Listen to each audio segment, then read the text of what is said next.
Alright guys, welcome back. One simple question, why should we move? And then we gotta talk about movement. Well, movement or exercise or whatever you want to call it has some insane benefits for your body, your emotions, and your brain even. Alright, let's start with the body. The benefits of movement or exercise to your body are several. To begin with, it helps build and maintain your muscles, which is super important. Exercise helps release hormones which promote the ability of your muscles to absorb amino acids.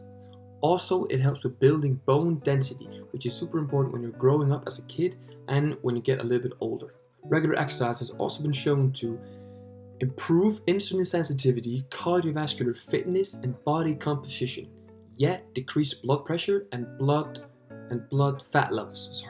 And it helps prevent chronic disease. It can even affect your skin in a positive way, and sometimes weight loss. Personally, I really think that diet has a way bigger part in losing and gaining weight. But that's just my opinion, of course. It is funny how exercise affects the brain in a huge way, but mostly all we think about when we go out to move or exercise is to get more muscle or lose these 10 pounds or lose weight. To start with, it increases your heart rate, of course, which promotes the flow of blood and oxygen to your brain, which your brain loves.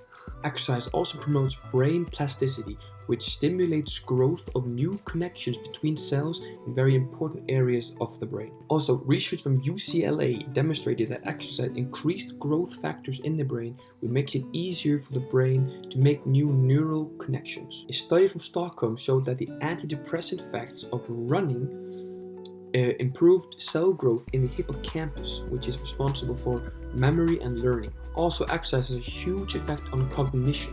It might even delay the effects of dementia up to 15 years. That was shown back in 2017 and also by Dr. Zhu in the University of Minnesota. And your brain is also always getting feedback and messages from you about what exercise you were doing. Like for example, if you're lifting weights or lifting something heavy, your brain gets the message that I am strong, I have strength, which is kind of funny. And every movement form has its own feedback in a way. Like I talked about strength, but then you can put that into running, where you feel like I am free, I am fast, I am going somewhere. Or like dancing, when you feel like happy and expressing your emotions. Next up is your mood or our emotions. Exercise has been shown to improve our mood and decrease feelings of depression, anxiety, and stress. It produces change in the parts of the brain that regulate stress and anxiety. Because during exercise, a chemical is released from our brain, which is a natural painkiller, and it keeps our mood happy and it decreases stress and anxiety. Exercise also results in increase in neurotransmitter in the brain, specifically serotonin and norepinephrine, which boost information processing and mood. And the best thing about this is that the intensity of the movement or exercise does not matter. You still get that happy feeling. It is even that powerful that choosing in start of the day to exercise rather than not will affect your mood. But of course you have to follow through. But then a very important part, but often very overlooked part of exercise or movement is the community it can bring, like with CrossFit, running groups, or sports. The main part of why people do these things is the community of coming together, doing it together. But the very, very positive thing about it is the focus is still on moving your body. It keeps you moving, keeps you moving, keeps you moving. We thrive when we are active, when our bodies are active. Alright, to sum it up. So guys, like you knew before this video, and hopefully you know even more now, movement is a key to living an awesome life. But of course, you don't have to start by running a marathon, for example. Going out for a walk in nature is totally enough.